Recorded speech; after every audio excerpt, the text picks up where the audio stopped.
Hello, this is your host of TFA Today, C. Richard Archie.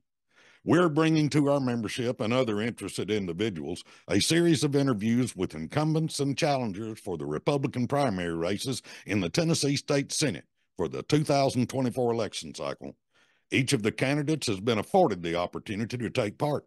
The failure of an incumbent to join this discussion is an indicator that they perceive your right to keep, bear, and wear arms of little to no import. The questions were sent with the invitations. There will be no gotchas, no sandbagging, just topics that are of vital interest to those who hold that the Second Amendment is an important qualifier for choosing an elected employee. I agree with Susanna Hupp, who said, how a politician stands on the Second Amendment tells you how he or she views you as an individual, as a trustworthy and productive citizen, or as part of an unruly crowd that needs to be lorded over, controlled, supervised, and taken care of.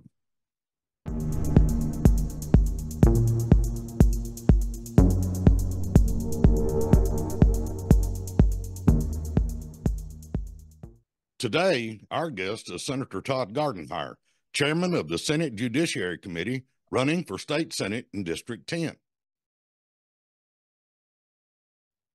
Welcome in, Senator Gardenhire. What are the counties that are included in your district? Thank you, Richard. I have the bottom 20% or so, or 15% of Hamilton County. And then I have Marion County, Squatchy County, and Bledsoe County. You did receive the questions prior to this interview, correct? I did. Thank you. That being said, let's just get started. Fire away. Question number one. The United States Supreme Court ruled in its June 2022 decision in New York State Rifle and Pistol Association v. Bruin that any existing or proposed law that restricts an individual's rights as protected by the Second Amendment is unconstitutional. The court said that government bears the heavy burden to prove that such a law is consistent with the nation's historical tradition as of 1791. Which existing Tennessee laws, if any, do you believe violate the Bruin holding? Personally, I believe all those laws that we have on our books are unconstitutional based on this court case. Question number two.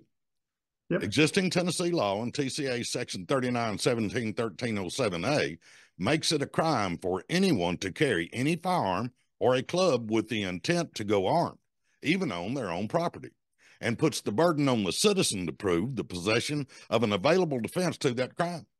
Do you believe that this statute is constitutional in light of both the Second Amendment and the Tennessee Constitution? I don't think we ought to have to prove our innocence on anything. And it ought to be up to the government or the DA to prove that we are violating the law. So if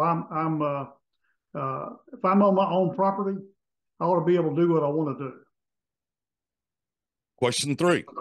Existing Tennessee law makes it a crime for an individual to carry with the intent to go armed a long gun, rifle, or shotgun, even on their own property. However, 39 other states allow individuals to carry long arms in public, including every state that touches Tennessee.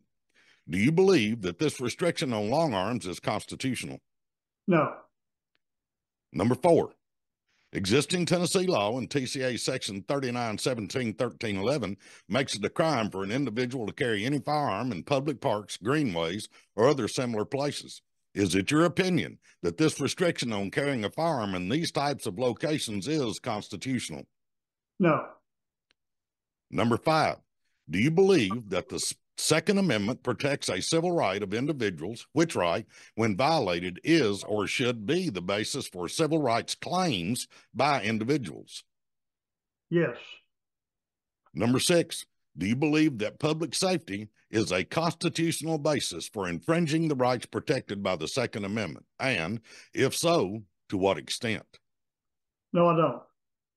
Number seven, do you believe that law enforcement and any district attorney should have the burden to affirmatively rule out self-defense before bringing criminal charges against an individual who has used force, including deadly force? Yes. Number eight, the governor called a special session with respect to red flag laws this last summer. What do you know about that situation and how did you respond? Well, first of all, he tried to call one in May right after the session. And I went to him and said, look, and I said it on the Senate floor as Senate Judiciary Chairman, we should not pass any laws, no matter what it is, that's based on a motion or a current event. We ought to let the dust settle. We ought to see what goes on, but we're not, in my committee, the committee that I chair, even though I don't control it, that I'm going to do everything I can to make sure we do not pass a law based on emotion and outside influence coming in and trying to do any type of gun control or anything else. Second, they moved it off till August. And again, certain members of the other body wanted to do something. We have to do something. We have to give the victims, parents, we have to give them a win. And their win had to do with red flag laws, safe storage, and things like that all sound great, but they're not great. And I was able to fight off the demons, and there were demons everywhere up there, even places where there shouldn't have been. And when the governor calls a special session, historically, there's usually one issue, maybe two, that are only intertwined.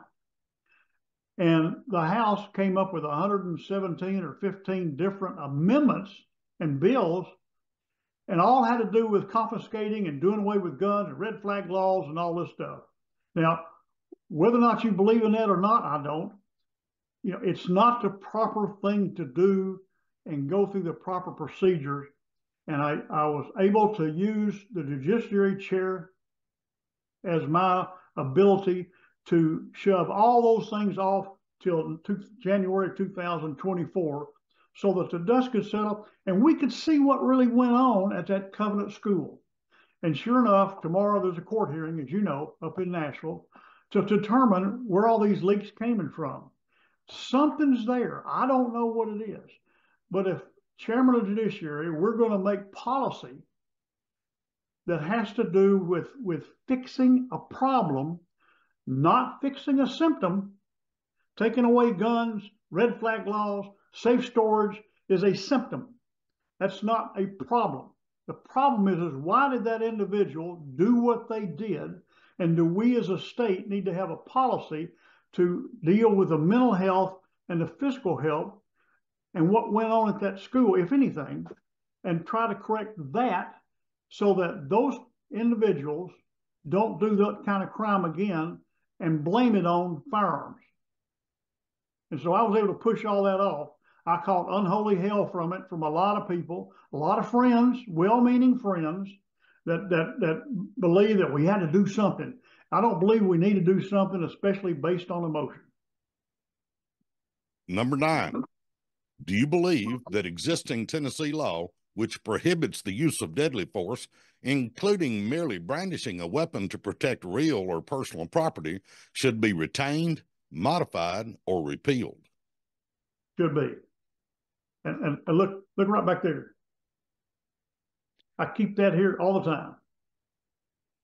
I don't know if you can see it or not. That's a shotgun, yes, and it's ready to go. Number 10, do you believe that Tennessee's Constitution's Article 1, Section 26, which addresses the power of the legislature to regulate the wearing of arms to prevent crime, is constitutional, considering the 2nd and 14th Amendments? If not, do you support amending the Tennessee Constitution to address any such unconstitutionality? Well, if you'll remember, when this bill came up as chairman of the judiciary, most chairmen, by the procedures, vote last. This is terrible to say, a lot of them like to see what's going to win, and they vote on the winning side. I voted first. I told the secretary, I said, we'll call roll. The chair will vote first. And I voted yes in support of what you're talking about. I don't mind taking a stand. It may be unpopular. I got a little button I wear sometime that says, sometime wrong, but never in doubt. Never in doubt on my belief on the Second Amendment. Senator, we appreciate you taking the time to share your thoughts with our membership today. When all of the interviews are completed, we will put them up on our website and share them on social media. I want to emphasize that we have invited every Republican Senate candidate to participate, as their supermajority is what holds sway and controls the legislation that affects us all. Some have agreed, others refuse the invite. The TFA also sends out a paper survey to all candidates for both chambers, House and Senate, each election cycle. The responses have been posted and can be viewed on our website, www.tennesseefirearms.com. Not only can you see where the respondents stand on the stated issues, but it is an indicator of concern for the right to arms by those who do or do not respond. If you are new to that website, you can click on the subscribe button there for free emails with information that is important to your Second Amendment rights in Tennessee.